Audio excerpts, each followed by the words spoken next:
claimed to be a loyal Nazi and that he was simply giving insider information to inform his fellow comrades. He used coarse language and spoke out against the enemies of the Third Reich.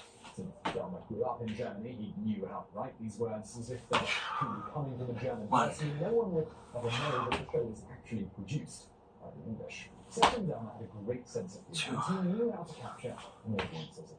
Much of the fake news that he wrote included sexual stories which was enough to keep the audience listening on a regular basis. For example, he once wrote that the British were trying to get German prisoners of war to keep their secrets by tying them up and torturing them with strippers. The chef urged them to be strong and not to give them the temptation. Saunders would have to tell these stories as if he were outraged at the English, saying, "Don't give in to these conversions. Say nothing."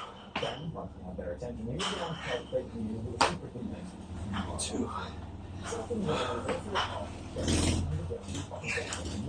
it was their job to track rumors that were already spreading in German communities and use those as the basis of the fake news. By using this stuff, they were simply confirming what people were already whispering about, so it was far easier for the audience to believe what was being said was true. Along with that show, Septon Delmer wrote and produced a second radio program called Atlantic Sender, which was meant to seduce German soldiers. They played jazz music, which had been forbidden to German citizens. A female actress called Agnes Bernal, who they called Vicky, read the script in her sultry voice. Together with another writer and spy, Ian Fleming, Delmer put together stories of basically erotic fan fiction of various fantasy scenarios between German men and English women. These stories worked exactly as they hoped. A former German officer named Horst Guido said that he would listen to Atlantic Sender with the rest of the men who were stationed in a U-boat. Once he saw how truly beautiful the actress was, he asked for a copy of her photo and joked, if there were TVs on board the U-boat, and we saw these pictures, a lot of them would say, war is finished, let's go home and be English girls. Of course, not everyone was a fan of these sexy stories. A politician named Sir Stafford Cripps got a hold of an English translation of the Deutsche broadcast. The particular script he read was a dirty story about an orgy, and Cripps was disgusted by how crude they were. He wrote, "If this is how we win the war, I will have lose it." Despite receiving this criticism, the show was able to continue. The black propaganda team had really figured out what made men tick, and their subversive messages, manipulating them through sexual desires and fantasies, was actually working very well. Years later, after the war was won, Delmer's co-writer Ian Fleming had 14 moments. If the German soldiers would go crazy fantasizing over these characters, so would the rest of the men of the world. He continued to write these sexy stories, only this time the main character was a British spy whose adventures were based on his own experiences during the war. He wrote pulp fiction novels about his alter ego, James Bond. His wife Isabel would later say that they were both having the time of their lives creating this propaganda. She thought it was hilarious that the government was essentially paying her to draw pornography for a living. They recruited some of the most talented artists in the country to come and join the team, and Septon Delmer had his own sense of humour for initiating the recruits. A 22-year-old artist named Marion Wycombe was asked to join the secret organisation. There were several British generals there on the day of their briefing. They were all wearing their uniforms without even a hint of a smile on their faces. Delmer said that if she told anyone about the secret mission they were about to give her, she would be sent to jail and suffer 10 years of hard labour. She nervously agreed, and he slipped a postcard of Adolf Hitler across the table. The postcard was titled with the German phrase, "What we have, we hold." Her first assignment was to tamper the postcard so it looked as if Hitler was holding his own penis in his hand. Decades later, Marion Wycombe told this story during an interview for a documentary. She said that looking back, she could have laughed, but the atmosphere of the room was so serious, she simply agreed to do the duty for her country. As she left the room to get started, Septon Delmer called out, "We're not too big, Marion." Meanwhile, in Germany, the Nazi Minister of Propaganda, Joseph Goebbels, had an entirely different strategy. Instead of using subtle and creative writing, he was loud and confidently stated bold lies about how the Jews were to blame for Germany's hardships. For a population of people who were desperate, they clung onto the idea that they could blame the Jews for the economic problems of Germany. As time went on, it became clear to Septon Delmer and his team that writing subtle jokes and sexy stories was not going to be enough to win the war. So, to get darker.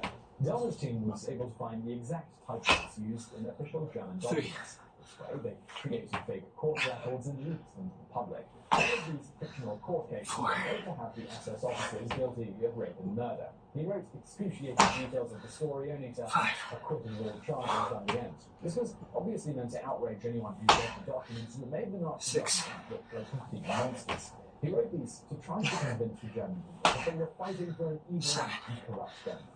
In 1943, he decided that he wanted to stop the Der Chef broadcast, but he knew that his character would never actually stop his radio broadcast unless he was forced to. So he wrote and staged the scene where Nazi soldiers came through the door of the studio and shot him while he was live. He hopes that if Nazi soldiers were out there listening, they would realize that there was no such thing as freedom of the press and a fascist government.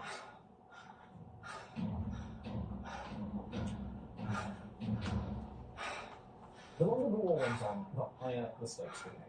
They felt that it was necessary to mess with the minds of German men in the darkest way.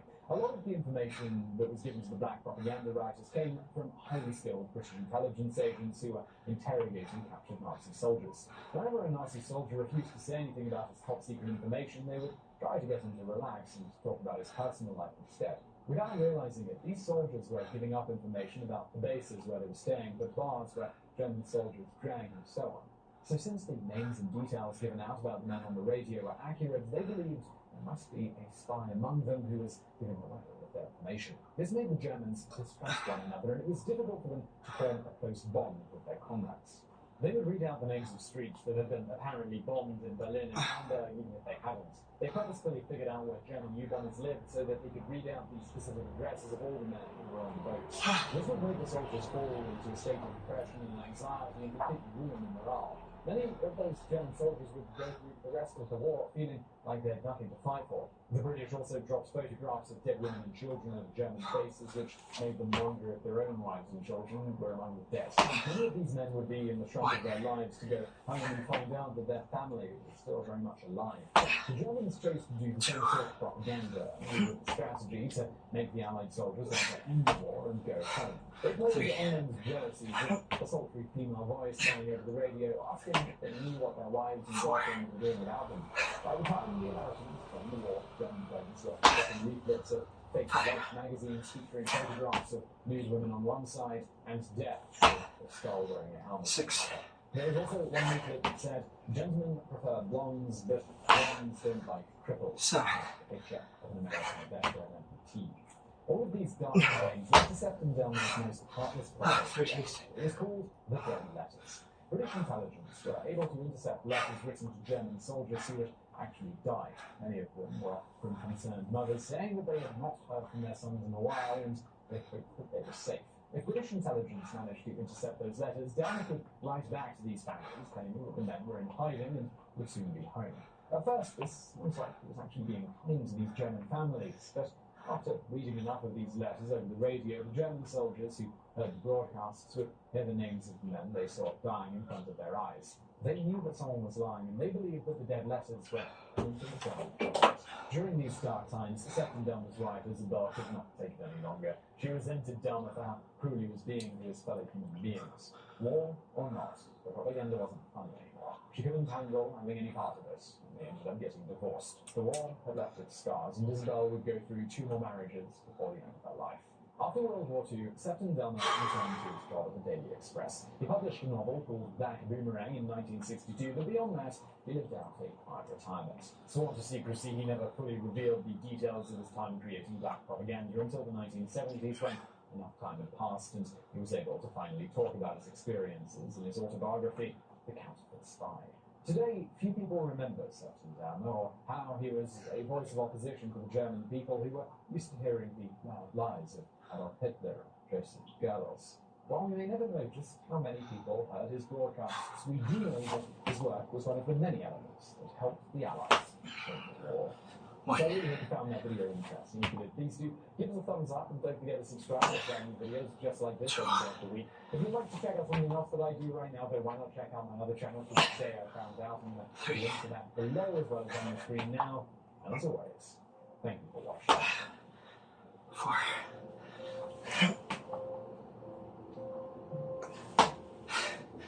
5. 43. What one might call pure cinema, the assembly of film, and how it can be changed to create different.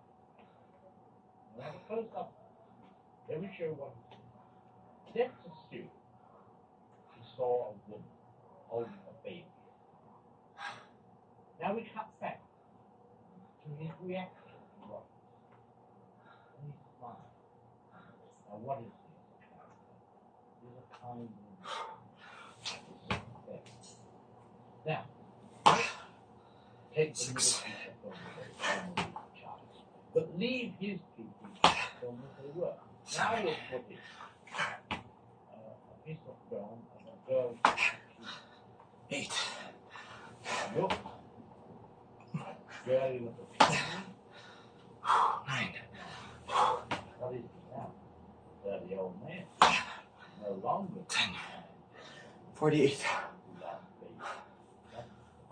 That's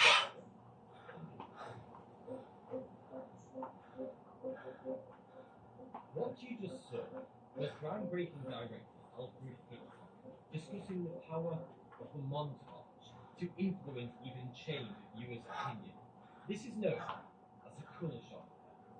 Soviet filmmaker Lev Kuleshov showed the following clip to an audience.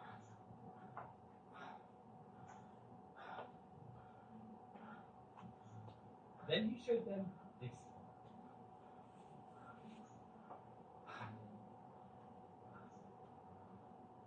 Finally, this.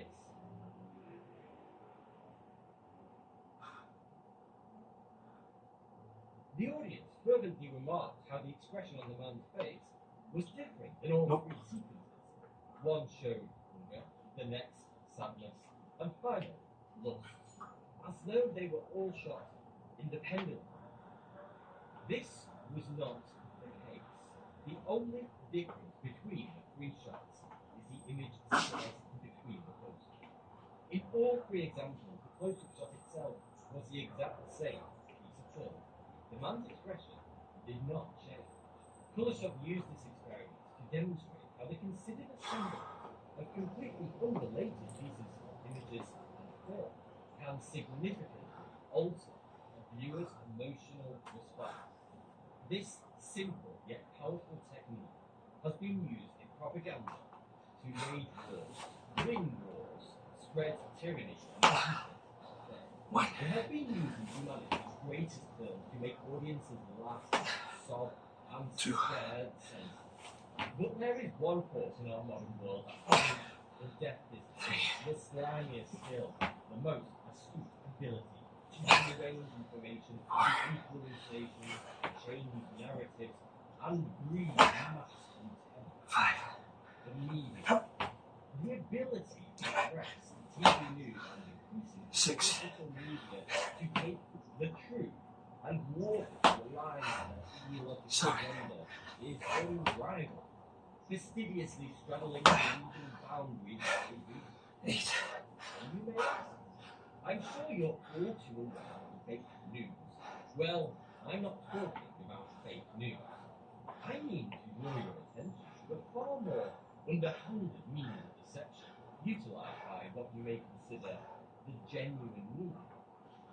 Like most people, you have probably long suspected that the big 6 media giants that control traditional news, or the new generation of digital media, haven't always reported stories to you in the most genuine and factual way. But it's likely that you've never quite been able to put your finger on how or why. This is because the techniques they use to subvert the truth are crucially subtle. They are required, even mandated by law in certain countries, to be subtle. So allow me to enlighten you with just a few of the many masterfully subtle subversions that big media uses to sabotage the status quo. The media loves statistics. But why? It's not because statistics offer absolute, empirically factual truths in a concise and easily digestible form. No, it's quite the opposite. The media loves statistics because they can easily be modified to support a narrative that they wish the current story to tell. In 2005, the state of Florida introduced a controversial Stand Your Ground law, permitting people to use lethal force against an attacker, even if it would be possible to safely retreat from the situation without violence. Reuters published the following chart showing the number of gun deaths in Florida over the past. Wow, you may remark, gun deaths drastically following the Stand Your Ground law. 60. wrong. Notice the y-axis has been inverted so that the 0 is at the top. Ergo, as the line graphs move down the chart, the number of wonder increases.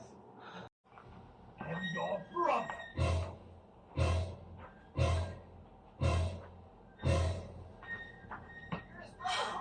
Wow, that must mean you'll be involved in a lot of future events, right?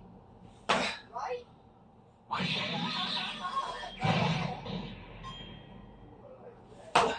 Hey, stop getting Two. cold. Because you're breaking my house. 3. Look, what are you here for? The Dragon Balls? Dragons, what? 4. The Dragon Balls. Oh, there are 7 of them. They grant you any wish you want, like immortality, or golden space. Dana, did you hear that? Oh, yeah. We're totally going to Earth to get 6. Yeah, we're going to Patty. I mean, immortality. Town is what I think. 7. Just like the damn hard. I hear 8. What are we gonna do? See a ball game? Catch a movie? we're going to kill everyone on the planet and sell their products to every owner who may or may not destroy them. Oh, well, I sort of like people here, so with all due respect. Daddy! This, yoink. Wait, somebody stop him! Damn it, Krillin! Hey, I was bitch slapped for a house. What's your excuse? I was kneed in the stomach. You guys are playing pathetic. Come on, please. What? That day. Showed up, turns out they 2. Oh, my kid. Oh yeah, I was watching that. That was priceless. 3. Sorry.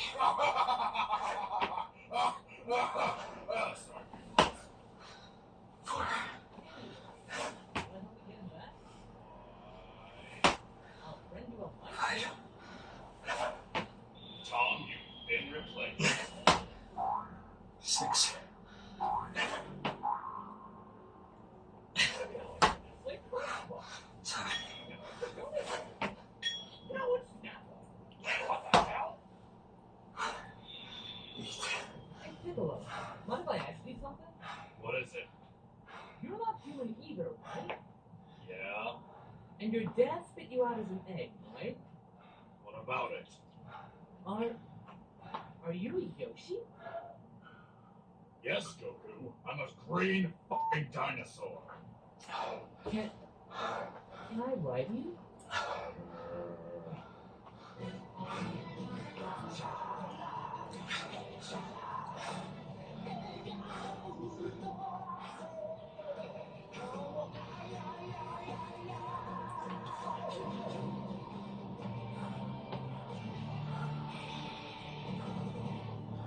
Oh, don't tell me.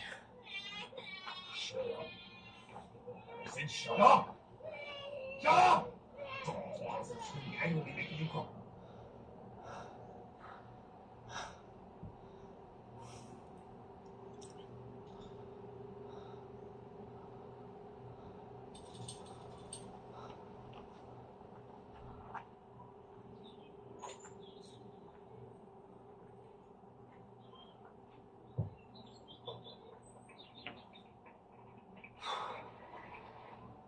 Kim Jong-il versus the starving masses of North Korea, 1993 to 2011. On the day of Kim Jong-il's birth on North Korea's cherished Pakdu Mountain in 1942, a double rainbow appeared along with a bright new star in the heavens. The birthday of the now deceased leader, known as the Day of the Shining Star, is celebrated as a national holiday all over the world, where people rejoice and pay their respects for as many as 5 days.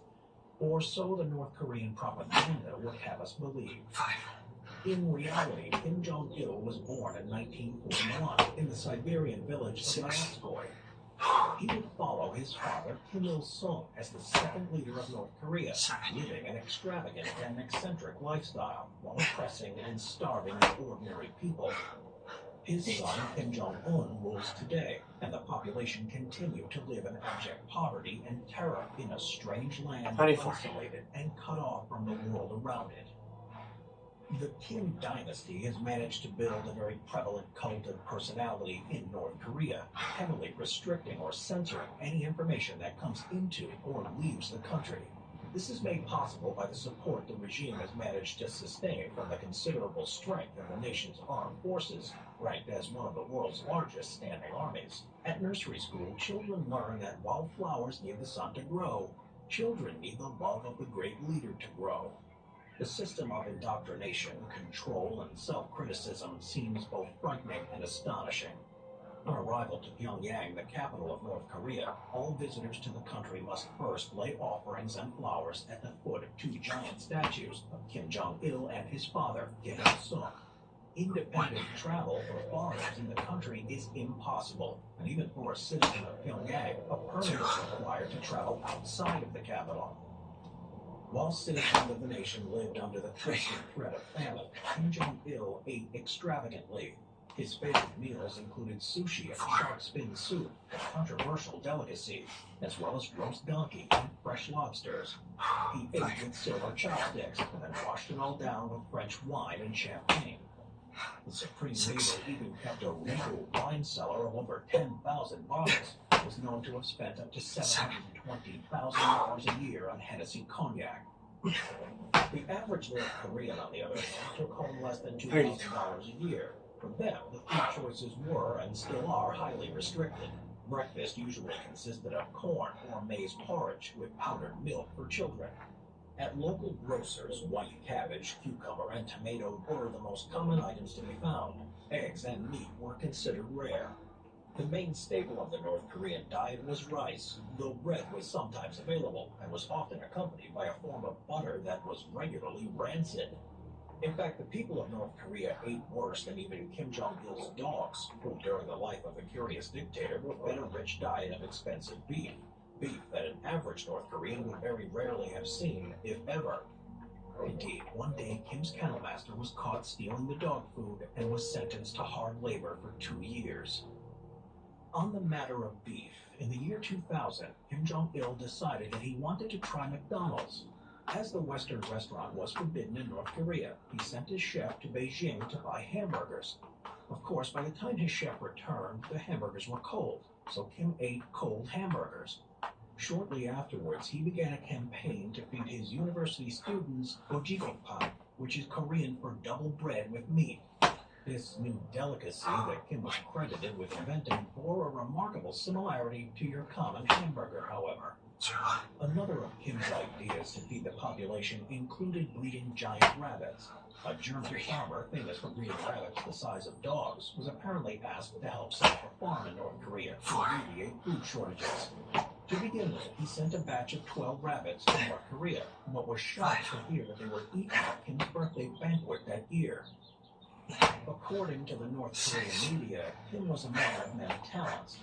Official records show that Kim was a prolific writer, with 1,500 books published in his name, as well as 6 full operas that are better than any in the history of music. His sporting prowess was also beyond compare. The media reported that the first time Kim picked up a golf club, he shot 11 holes in one on North Korea's only golf course. His 17 bodyguards all verified the record-breaking feat. Kim then decided to retire from the sport forever.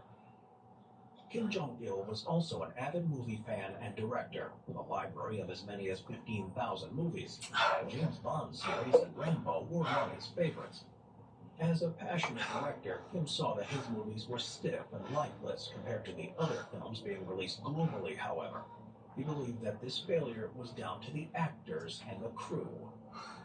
As a result, in January 1978, Kim sent a pair of agents posing as a movie producer and an influential businesswoman to meet Cho Yun-hee, a South Korean Marilyn Monroe. The movie producer offered to start a new film company with Choi in Hong Kong. However, after Choi arrived, seemingly to be escorted to one of the company's film studios, she was forced onto a boat, sedated when she attempted to escape, and abducted to Nammo Harbor, North Korea. The actress found herself being given a brief private tour of Pyongyang in Kim's Mercedes, before being brought to an extravagant single-story villa called Building Number 1. Soon, Choi would be invited to attend parties with Kim's officials and friends, as well as family dinners and events, even to his 37th birthday.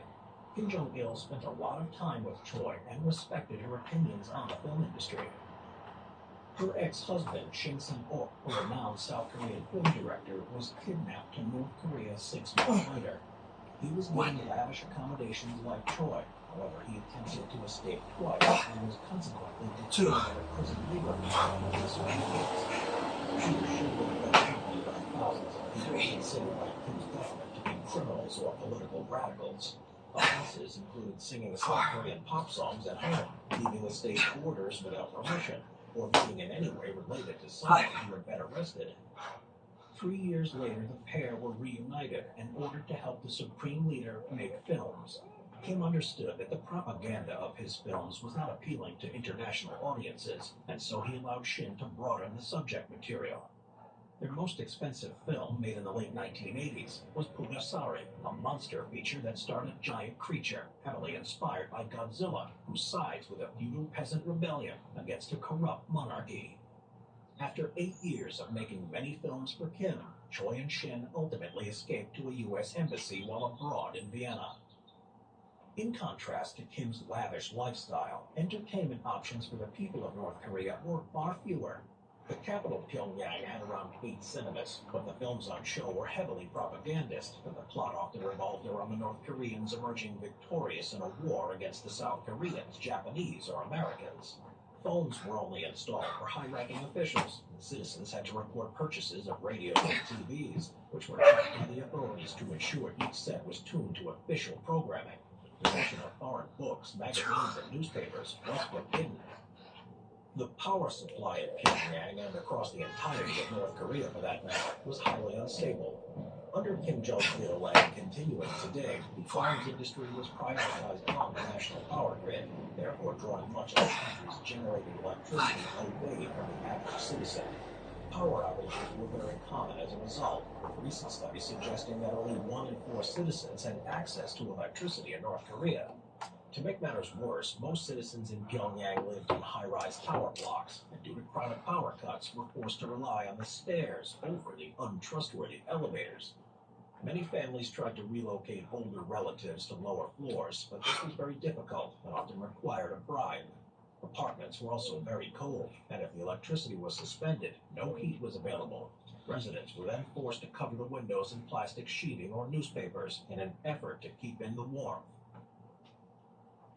For almost 20 years, Kim Jong-il led the country as Eternal Leader Generalissimo, living less as a world leader than he did a caricature of a despotic dictator. When he died, the people took to the streets, weeping and pounding the pavement with their hands in uncontrollable grief.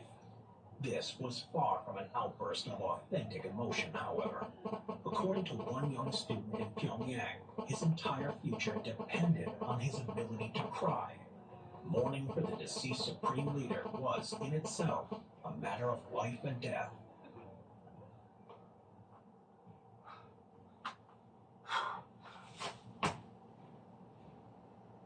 Sokcho submarine incident, 1998.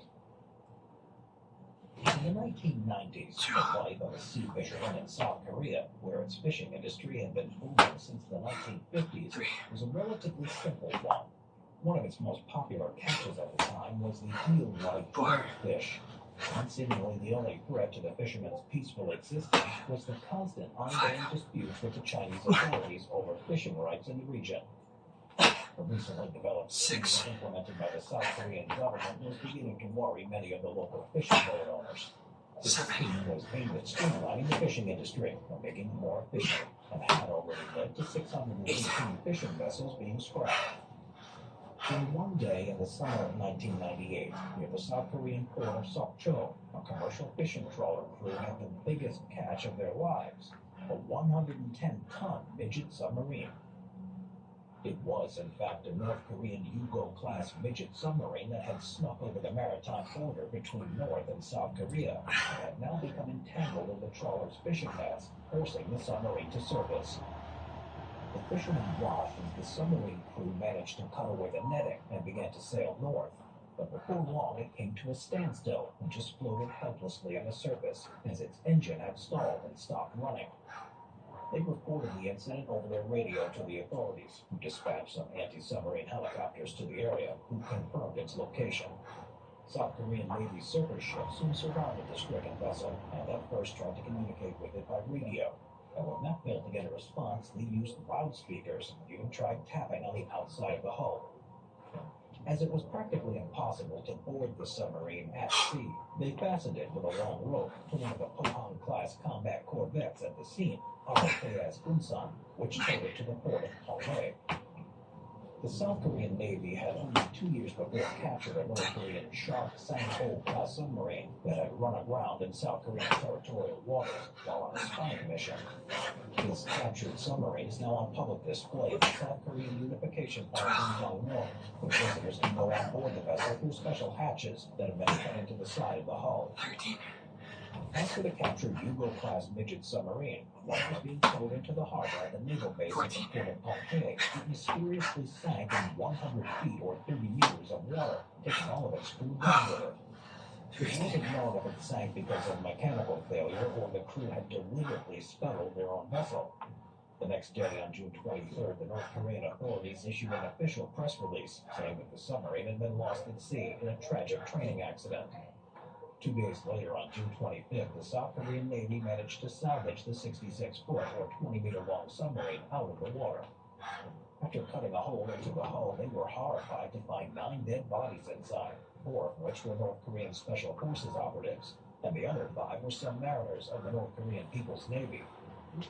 All of the Special Forces team had apparently committed suicide, but before they did, they had executed the sailors, presumably to stop them from being interrogated and revealing any important secrets. North Korean military edict dictates that any personnel should kill themselves rather than be captured by the enemy. So this order would have been carried out without any hesitation.